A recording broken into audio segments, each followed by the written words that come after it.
14 मार्च 2025 social media पर एक video viral होती है जिसमें एक लड़का और एक लड़की दोनों होली के डूबे हुए रंगों में बेफिक्र बेपरवाह दिखाई पड़ते हैं। उनके हाथों में गुलाल था, चेहरों पर मुस्कान थी और चारों तरफ बस जश्न का माहौल था। और ठीक इससे 3 दिन पहले यानी 11 मार्च 2025 को ही एक वीडियो और आती है जिसमें यही लड़की अपने बॉयफ्रेंड को केक खिला रही थी और हिमाचल के एक क्लब में पार्टी करते हुए भी नजर आई। जब लोगों ने इन वीडियो को देखा तो ये एक ऐसे कपल की वीडियो लगी जो दुनिया से बेफिक्र अपनी मस्ती और अपनी अय्याशी में मगन है। लेकिन बचपन से हम एक कहानी सुनते आए हैं, हाथी के दांत खाने के कुछ और दिखाने के कुछ और होते हैं। कभी कभी हंसी के पीछे एक ऐसा राज छुपा होता है जो अंदर तक रूह को हिला देता है। ये केस एक ऐसा परफेक्ट एग्जाम्पल है जो हमें सिखाएगा कभी कभी जो सामने नजर आ रहा होता है वो सिर्फ एक आंखों का धोखा होता है। 18 मार्च 2025 को मुस्कान अपनी माँ को वीडियो कॉल करती है और उस वीडियो कॉल पर वो थोड़ी सहमी सहमी सी लग रही थी एंड थोड़ी ही देर में रोने भी लगती है। जब उसकी माँ ने पूछा, बेटा सब ठीक तो है, क्या तुम्हारी सौरभ से लड़ाई हुई है? इस पर मुस्कान ने बस इतना कहा कि मैं आपको आकर बताऊंगी। मुस्कान की माँ को समझ नहीं आ रहा था कि वहाँ पर आखिर ऐसा क्या हो रहा था, मुस्कान इतनी ज़्यादा क्यों रो रही थी। और मुस्कान की माँ ने कहा, बेटा फ़ौरन वापस तुम घर आ जाओ। थोड़ी देर बाद ही मुस्कान घर पहुँच जाती है एंड अपनी माँ से लिपटकर ज़ोर ज़ोर से रोने लगती है। उसको रोता देख उसकी माँ ने पूछा, बेटा क्या हुआ? इस पर मुस्कान ने रोते हुए जवाब दिया, माँ मेरे पति अब नहीं रहे। आखिर ये सब क्यों हो रहा था, चलिए इस पर डिटेल में बात करते हैं। Hey guys, welcome back to our channel. My name is Intezar And my name is Rihan, and you are watching the case of Muskan, Sahil and Saurabh। जिस लड़की की अभी हम बात कर रहे हैं उसका नाम था मुस्कान रस्तोगी। मुस्कान का जन्म उत्तर प्रदेश के मेरठ जिले में हुआ था और उसकी स्कूलिंग में वहीं से हुई थी। मेरठ की रहने वाली सीधी सादी एक आम लड़की जिसकी जिंदगी की परतें जितनी खामोश थी उतनी ही खतरनाक थी। और इसी स्कूल में पढ़ने वाला एक बच्चा था जिसका नाम था साहिल शुक्ला। साहिल शुक्ला का बिहेवियर वैसे तो बहुत अच्छा था। कुछ लोगों का कहना था कि वो बहुत अकेला रहता था और कोई उसको जानता भी नहीं था। मुस्कान और साहिल एक दूसरे को जानते भी नहीं थे। 8वीं क्लास के बाद मुस्कान का स्कूल चेंज हो गया। वक्त बीतता गया, मुस्कान और बड़ी होती गई। साल 2016 मुस्कान की मुलाकात एक ऐसे इंसान से हुई जिसका नाम था सौरभ रस्तोगी। पहली ही मुलाकात में दोनों का एक दूसरे से अट्रैक्शन हो जाता है, फिर दोनों का धीरे धीरे मिलना जुलना शुरू होता है और फिर ये रिश्ता मोहब्बत में बदल जाता है। लेकिन जब बात घर पहुंची तो दोनों के ही परिवार वालों ने इस रिश्ते को मानने से मना कर दिया। इसीलिए सौरभ और मुस्कान ने घर वालों के अगेंस्ट जाकर कोर्ट मैरिज कर ली। सौरभ उस टाइम मर्चेंट नेवी में वर्क करता था, इसीलिए उसे अक्सर घर से बाहर रहना पड़ता था। इसीलिए उसने शादी के बाद मुस्कान को वक्त देने के लिए 6 महीने बाद ही अपनी जॉब छोड़ दी ताकि वो एक खुशहाल जिंदगी, शादीशुदा जिंदगी बिता सके। एंड फिर वो दोनों मेरठ के ही एक किराए के कमरे में रहने लगे थे और शादी के कुछ टाइम बाद तक वो दोनों आपस में बहुत खुश थे। लेकिन धीरे धीरे करके उन दोनों के बीच में भी छोटी मोटी नोकझोंक, छोटी मोटी लड़ाइयाँ होने लगी थी जो कि हर रिलेशनशिप में होती हैं और कुछ टाइम बाद आपस में बात करके सुलह भी कर लेते थे। साल 2019 में उनकी बेटी पीहू का जन्म हुआ और इसी साल मुस्कान की मुलाकात साहिल शुक्ला से हुई। जैसा कि मैंने आपको पहले बताया, साहिल शुक्ला और मुस्कान 8th क्लास तक क्लासमेट थे और अब व्हाट्सएप पर बने स्कूल रियूनियन ग्रुप की वजह से ये दोबारा दोनों कांटेक्ट में आए थे। शुरुआत में सिर्फ हल्की फुल्की बातें थी, कैसी हो, कहाँ हो आजकल। फिर धीरे धीरे बातों का सिलसिला लंबा होता गया और फिर मिलने का सिलसिला शुरू हुआ। अब वो दोनों अक्सर बाहर मिलने लगे थे और इसी के चलते मुस्कान को साहिल से अट्रैक्शन होने लगा था और वो जो सिर्फ एक पुराना दोस्त था अब मुस्कान की ज़िंदगी में एक नई जगह लेने जा रहा था। साहिल के साथ वक्त बिताना, बातें करना, घूमना, ये सब सिर्फ मुस्कान की एक आदत बन चुकी थी। और फिर मुस्कान ने अपनी शादीशुदा ज़िंदगी होते हुए भी एक एक्स्ट्रा मैरिटल अफेयर शुरू कर दिया था। सौरभ रस्तोगी वो शख्स जिसने अपनी बीवी के खातिर समुंदर छोड़ दिया था, नौकरी छोड़ दी थी, अपना करियर बर्बाद कर लिया, यहाँ तक कि अपनी पहचान तक छोड़ दी थी। मर्चेंट नेवी की दमदार जिंदगी को छोड़कर एक आम इंसान की तरह जिंदगी बिताना शुरू कर दिया क्योंकि मुस्कान चाहती थी सौरभ उसके पास रहे। शादी के कुछ महीने बाद जब मुस्कान की ज़िंदगी में एक नन्ही पीहू आई, तो सौरभ ने फैसला किया कि अब वक्त है कुछ नया करने का। तो उसने लंदन में जाकर अपने दोस्त के साथ एक छोटी सी बेकरी में काम करना शुरू किया। वो दिन रात काम करता, पैसे जोड़ता, ताकि मुस्कान और नन्ही पीहू खुश रह सकें, जिसकी वजह से सौरभ मोस्टली लंदन में ही रहता था। लेकिन सौरभ को क्या पता था, जिस लड़की को वो अपना सब कुछ समझ बैठा है, वो लड़की अब किसी और की बाहों में अपना सुकून ढूंढ रही है। लंदन की सर्द हवाओं में सौरभ की सांसें थमी हुई थी और मेरठ की गर्मियों में मुस्कान साहिल के साथ पिघल रही थी। अब ना कोई उसे रोकने वाला था, ना कोई उसे टोकने वाला था। न सवाल करने की जरूरत थी, न जवाब देने की जरूरत थी, क्योंकि जो भरोसा एक पति ने अपनी पत्नी पर किया था, अब वही भरोसा उसकी सबसे बड़ी बेवकूफ़ी बनने वाला था। मुस्कान के पेरेंट्स और उसके सास ससुर सभी मेरठ में रहते थे। उसका पति सौरभ ज़्यादातर लंदन में ही रहता था और मुस्कान अपनी बेटी के साथ अकेले रहा करती थी। अगर वह चाहती तो अपने पेरेंट्स या सास ससुर के साथ रह सकती थी, लेकिन उसने यह कहकर मना कर दिया कि वह उसके साथ अनकंफर्टेबल महसूस कर रही है। हालांकि ये सिर्फ एक बहाना था, असल वजह कुछ और ही थी। दरअसल साहिल के साथ वक्त बिताते बिताते मुस्कान में ड्रग्स कंज्यूम करने लगी थी। धीरे धीरे उसे नशे की लत लग गई और अब वह साहिल के साथ गांजा भी पीने लगी थी। वह जानती थी अपने पेरेंट्स या सास ससुर के घर पर वह ये सब खुलेआम नहीं कर सकती थी। इसी वजह से उसने उनके साथ ना रहने का फैसला किया, ताकि किसी रोक टोक के अपनी ज़िंदगी जी सके और साहिल के साथ बारोक टोक मिल सके। साहिल सिर्फ ड्रग्स तक ही सीमित नहीं था, उसे ब्लैक मैजिक जैसी रहस्यमय चीज़ों में गहरी दिलचस्पी थी। उसके कमरे की दीवारों पर तांत्रिक चिन्ह, शैतानिक प्रतीक और कुछ अजीबोगरीब चीज़ें थीं जो साफ तौर पर काले जादू के प्रति झुकाव को दिखाती थी। मुस्कान और सौरभ की शादी को मुश्किल से 3 साल ही हुए थे। इसी दौरान उनकी एक बेटी हुई जो अभी कुछ ही महीनों की थी। एक पत्नी होने के साथ साथ मुस्कान एक माँ भी थी, लेकिन इसके बावजूद उसने सारी हदें पार कर दी। उसकी ज़िंदगी में साहिल की एंट्री हुई और जो कुछ हुआ वो हर किसी को हैरान करने वाला था। पहले मुस्कान और साहिल बस मिलते थे, लेकिन फिर मुस्कान ने उसे अपने घर बुलाना शुरू कर दिया। यहीं से दोनों के बीच अफेयर शुरू हुआ। अफेयर ही नहीं, बल्कि दोनों साथ में हर तरह का नशा करने लगे। साहिल का मुस्कान के घर आना जाना लगातार बढ़ता गया। पहले तो किसी ने ध्यान नहीं दिया, लेकिन धीरे धीरे देर रात तक दोनों का साथ रहना, नशे में डूबे रहना आस पड़ोस वालों को खटकने लगा। जब मकान मालिक को इस बारे में पता चला कि एक शादीशुदा औरत अपने पति की गैर मौजूदगी में रोज़ किसी दूसरे आदमी के साथ घर में अकेले नशा करती है, तो उनसे ये सब सहन नहीं हुआ। आखिरकार मकान मालिक ने सौरभ को सब कुछ बता दिया। यह सुनते ही सौरभ और मुस्कान के बीच ज़बरदस्त बहस हुई, लेकिन वह इस समय लंदन में था, इसलिए उसने अपनी सास को कॉल किया और कहा, आप एक बार जाकर देखिए आपकी बेटी घर में क्या कर रही है। यह सुनकर मुस्कान की माँ भी हैरान रह गई। उन्हें समझ नहीं आ रहा था कि उनका दामाद आखिर क्या कहना चाहता है। वह सीधे मुस्कान के कमरे तक पहुंची, लेकिन मुस्कान ने दरवाज़ा खोलने से साफ इनकार कर दिया। अंदर से सिर्फ उसने यह कहा, सौरभ मुझ पर भरोसा नहीं करता, वह मुझ पर हर वक्त शक करता है, इसलिए मैं दरवाज़ा नहीं खोलूँगी और आप लोगों को मेरे बारे में जो मानना है वो मान सकते हो। मुझे किसी को कुछ साबित करने की ज़रूरत नहीं है। मुस्कान के इस रवैये से साफ था कि वह कुछ छिपा रही है। जब जब सौरभ इस बारे में मुस्कान से बात करता, उसे समझाने की कोशिश करता, तो वह उल्टा उसी पर गुस्सा करने लगती। उसने सौरभ से साफ कहा, तुम्हें मुझ पर भरोसा करना है तो करो, नहीं करना तो मत करो, मुझे कोई फ़र्क नहीं पड़ता।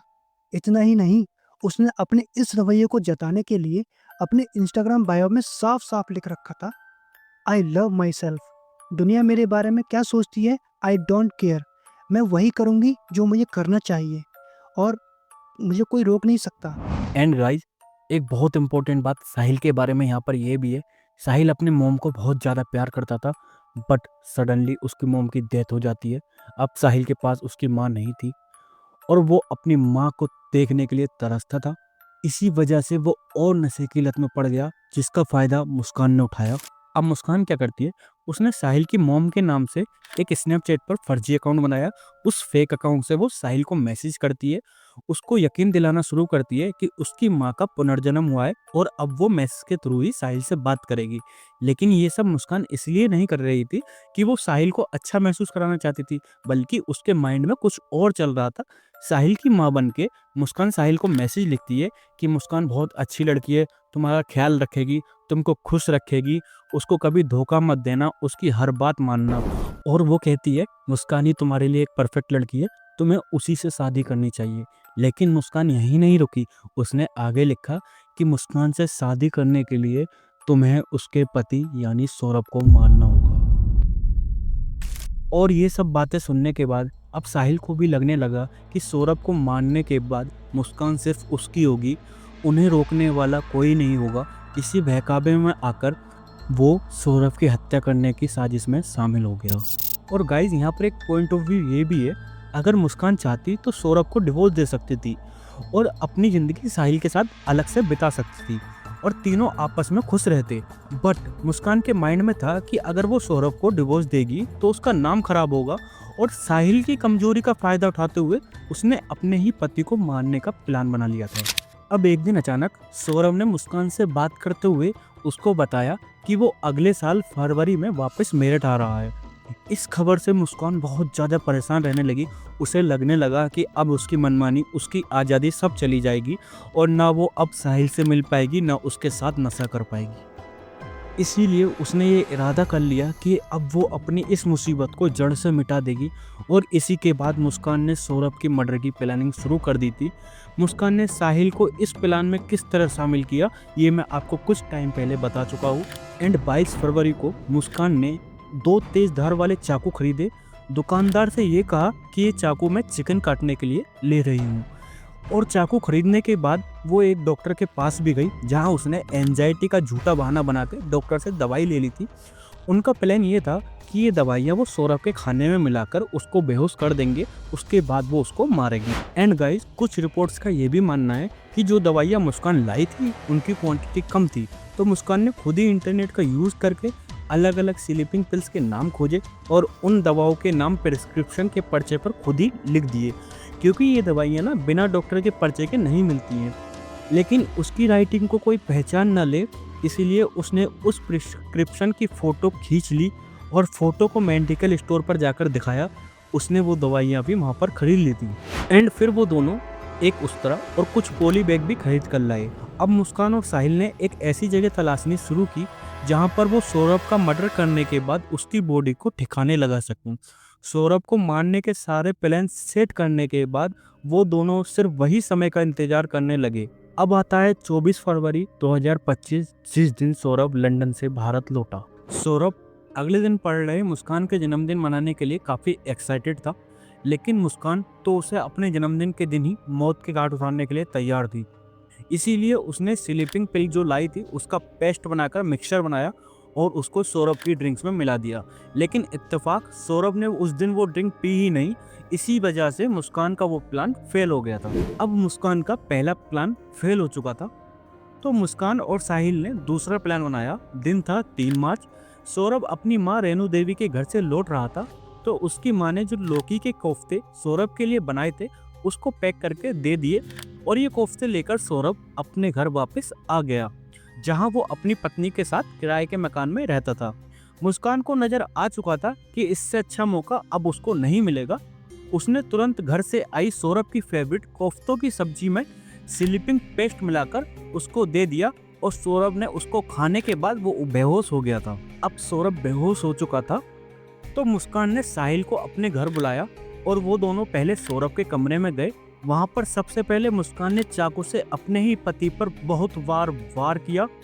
साहिल और मुस्कान ने साथ में खंजर पकड़कर सौरभ के दिल में उतार दिया। दोनों ने सौरभ के सीने में लगातार 3 वार किए थे। लिटरली गाइस, मैं अभी तक ये सोच रहा हूँ, ये एक ऐसा आदमी था जिसके साथ तुमने लव मैरिज करी थी।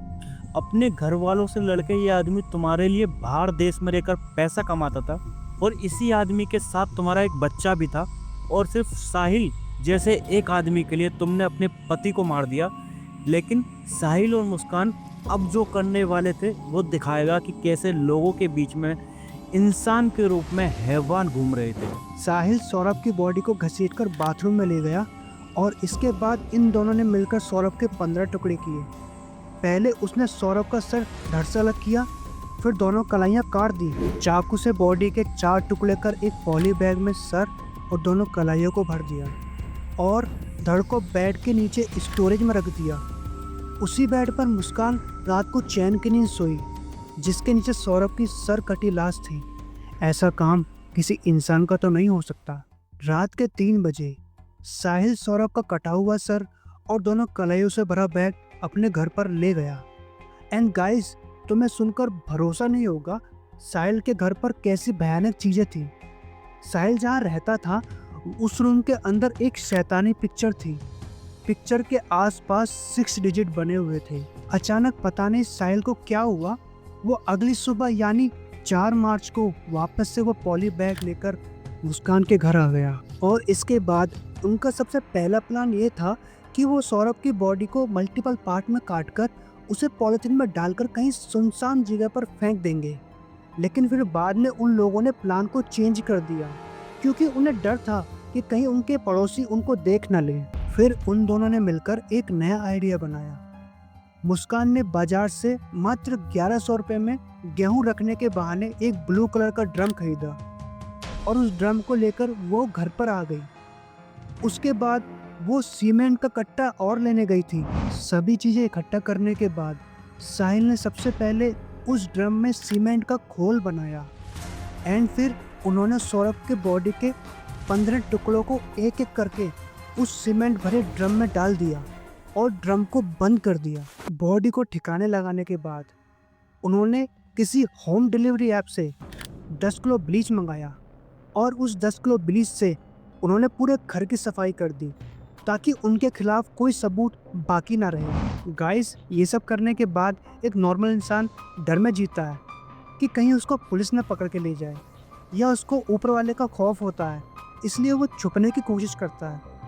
लेकिन इन दोनों के अंदर इंसानियत इस पॉइंट पर आकर ख़त्म हो चुकी थी और ये दोनों बिल्कुल ही बेरहम हो चुके थे। अभी ये दोनों सौरभ की बॉडी को ठिकाने लगाने के बाद 5 मार्च को शिमला एक ट्रिप पर चले जाते हैं और इस ट्रिप के दौरान मुस्कान ने सौरभ का फ़ोन को अपने पास ही रख लिया था और उसने 6 मार्च को सौरभ की सिस्टर चिंकी को व्हाट्सएप मैसेज करते हुए पूछा कि वो लोग होली पर मेरठ में रहेंगे या नहीं। मुस्कान, जो कि सौरभ बनकर बात कर रही थी, उसने लिखा था कि वो अभी बाहर हैं, होली के बाद ही वो दोनों वापस आ पाएंगे। और जब चिंकी ने सौरभ से पूछा कि वो ट्रिप पर अपनी बेटी को लेकर क्यों नहीं गया, मुस्कान ने सौरभ के फ़ोन से ही रिप्लाई करा कि हम यहाँ पर हैं, यहाँ का टेम्परेचर -10 डिग्री है और उनकी बेटी यहाँ पर बीमार पड़ जाती है, इसलिए वो लोग अपने साथ उसको लेकर नहीं आए। मुस्कान ने 11 मार्च को साहिल का बर्थडे मनाया, फिर कसोल जाकर नशे में डूबकर 14 मार्च को होली खेली। मुस्कान और साहिल सौरभ के ही पैसों से 3 दिन शिमला, 3 दिन मनाली और 6 दिन कसोल में रुके। वहाँ घूमते फिरते नशा और पार्टियाँ करते। दोनों ने इंसानियत को शर्मिंदा कर दिया। मुस्कान एक पत्नी के नाम पर कलंक थी। अब मुस्कान और साहिल एंजॉय कर ही रहे होते हैं, तभी मुस्कान के पास मकान मालिक का कॉल आता है। मकान मालिक को उस घर का रेनोवेशन कराना था, इसीलिए उसने मुस्कान को घर खाली करने को कहा। तब मुस्कान ने बताया कि वो और सौरभ अभी वेकेशन पर आए हुए हैं, वो वापस मेरठ आकर घर खाली कर देंगे। अब अपनी छुट्टी मनाने के बाद जब ये लोग मेरठ वापस आए तो पता नहीं मुस्कान के दिमाग में क्या आता है, वो मुस्कान अचानक से अपनी मॉम को कॉल कर देती है और उनसे अपनी बेटी पीहू से बात करवाने को कहती है। पहले माँ को लगा कि मुस्कान को अपनी बेटी की याद आ रही होगी, इसीलिए उसने कॉल की है। लेकिन जब मुस्कान की माँ ने पूछा कि क्या मसला है, तो मुस्कान अचानक से रोने लगती है। उसकी माँ को लगा कि हर घर की तरह मुस्कान और सौरभ के बीच लड़ाई हो गई होगी, इसीलिए वो मुस्कान को अपने घर बात करने के लिए बुलाती है। अब मुस्कान हिमाचल से वापस तो आ गई थी, लेकिन वो उस समय अपने माँ के घर नहीं जाती है, क्योंकि मकान मालिक ने घर खाली करने को कहा था। इसीलिए वो सामान को शिफ्ट करने के लिए एक टेम्पू भाड़े पर बुलाती है और सामान ढोने के लिए 2 मजदूर भी बुलाती है। घर के अंदर एक कमरे में नीले कलर का ड्रम रखा होता है, जिसे मुस्कान उन 2 मजदूरों को उठाकर टेम्पू में रखने को कहती है। वो ड्रम इतना ज़्यादा भारी होता है कि कड़ी मशक्कत के बाद भी उठ नहीं पाता है। वक्त ज़्यादा लग रहा था, इसीलिए काफ़ी देर से बाहर इंतजार कर रहा टेम्पो ड्राइवर आखिरकार गुस्से में वहाँ से चला जाता है। और जब ड्रम टच से मस नहीं होता तो मजदूर मुस्कान से पूछते हैं कि मैम साहब इसमें ऐसा क्या है, जिस पर मुस्कान कहती है कि इसमें कबाड़ का सामान है। लेकिन इस बीच उन मजदूरों से गलती से उस ड्रम का ढक्कन खुल जाता है और एक अजीब सी बहुत तेज बदबू बाहर आती है। ये बदबू इतनी स्ट्रॉन्ग थी कि वहाँ पर एक पल खड़ा होना भी मुश्किल था, इसीलिए वो दोनों मजदूर काम छोड़कर वहाँ से भाग खड़े होते हैं। ये सब होने के बाद उसी दिन यानी 18 मार्च की शाम मुस्कान अपने पेरेंट्स के घर चली जाती है, जो उसी मोहल्ले में कुछ ही मकान की दूरी पर था। मुस्कान को अकेले आता देख उसके घर वालों को लगा कि मियाँ बीवी के बीच में कुछ लड़ाई हुई होगी, इसीलिए मुस्कान अकेली आई है।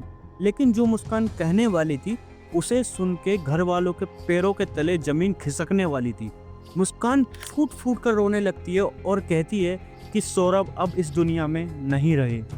सौरभ को उसके परिवार वालों ने मार डाला क्योंकि वो सौरभ पर मुझे डिवोर्स देने का प्रेशर डाल रहे थे, पर वो मुझे इतना प्यार करता था कि वो उन्हें मना कर देता है और इसी कहासुनी में वो सौरभ को मार देते हैं। इधर मुस्कान अपने घर में दिल दहलाने वाले खुलासे कर रही होती है कि उधर वो दोनों मजदूर कसमकस के बाद नज़दीकी पुलिस चौकी पहुंचते हैं और उधर जाकर पूरा किस्सा बताते हैं कि एक बंद कमरे में ब्लू कलर का ड्रम रखा हुआ है जिसमें से बहुत गंदी बदबू आ रही है। ये मजदूरों की बात सुनकर हर किसी के मन में एक डाउट आएगा और वो तो फिर भी पुलिस ठहरी। पुलिस तुरंत ही सौरभ के घर पहुंचती है और मकान मालिक से घर खुलवा के कमरे के अंदर चली जाती है, जहां उन्हें एक नीले कलर का ड्रम मिलता है, जिसे खोलते ही सीमेंट से भरे ड्रम से गंदी बदबू फैलने लगती है। अब पुलिस को ड्रम की जांच कराने के लिए उसे पोस्टमार्टम हाउस भिजवाना था, लेकिन वो ड्रम इतना भारी होता है कि 10 पुलिस वाले उसे मिलकर घसीट कर घर से बाहर लाते हैं और बड़ी मुश्किल से उसे टेम्पो में चढ़ाकर पोस्टमार्टम हाउस के लिए कटवाने के लिए भेज देते हैं। ड्रम के अंदर ऊपर तक भरी सीमेंट जम चुकी थी, इसीलिए उसे खोलने के लिए पुलिस वाले मैकेनिक को बुलाकर उस ड्रम के टुकड़े करवाती है। अब मैकेनिक सीमेंट काट ही रहा होता है कि वहाँ खड़े लोगों के सामने एक ऐसा मंजर आता है जो कि पुलिस वालों ने कभी देखा नहीं था। सीमेंट के अंदर उन्हें एक कटा हुआ सर, 2 कटी हुई हथेलियाँ और अलग अलग टुकड़ों में धड़ मिलता है। गाइज एक बात मैं आपको बताता चलूँ, दोनों का प्लान उस ड्रम को किसी सुनसान जगह पर दफनाने का था, लेकिन इनके अपराध का भांडा फूटना लिखा था और नियति ने एक ऐसा खेल खेला कि घर लौटने के बाद ड्रम ठिकाने लगाने की कोशिश में ही सारा का सारा सच सामने आ गया, जिसके बाद पुलिस ने साहिल और मुस्कान को अरेस्ट कर लिया। लेकिन कहानी अभी ख़त्म नहीं हुई। ये केस यहाँ पर एंड नहीं हुआ, क्योंकि मुस्कान ने खुद बताया उसे साहिल की कंपनी पसंद थी, पर वो साहिल से शादी नहीं करने वाली थी, जबकि साहिल मुस्कान से प्यार कर बैठा था और उससे शादी करना चाहता था। इसीलिए ये कोई बड़ी बात नहीं है कि मुस्कान की ज़िंदगी में अगर कोई और शख्स आता तो वो साहिल को भी अपने रास्ते से हटा देती। मुस्कान ने एक पल को भी नहीं सोचा कि वो अपनी ही बेटी को अनाथ बनाने में लगी हुई है, जिसके भविष्य के लिए उसके पिता ने सब कुछ बर्दाश्त कर इस धोखेबाज औरत की गलतियों को भुला अपने एक रिश्तों को और मौका दिया। साहिल भी इस गुनाह में बराबर का दोषी है, लेकिन कानून इन्हें क्या सज़ा सुनाएगा ये तो वक्त ही बताएगा। तो गाइस ये थी मुस्कान, साहिल और सौरभ की केस हिस्ट्री। अगर आपको हम दोनों की मेहनत पसंद आई हो तो वीडियो को एक लाइक करें और शेयर भी करें, ताकि आप लोगों के दोस्त भी इस खौफनाक कहानी के बारे में जान सकें और इस केस से जुड़ी अपनी राय कमेंट में बताएं। अगर आपने अभी तक इस चैनल को सब्सक्राइब नहीं किया है तो जल्दी से जल्दी इस चैनल को सब्सक्राइब कर लें और नोटिफिकेशन बेल को भी प्रेस कर लें। तब तक के लिए बाय। मिलते हैं क्राइम की दुनिया में जुड़ी ऐसी एक और सच्ची कहानी पर।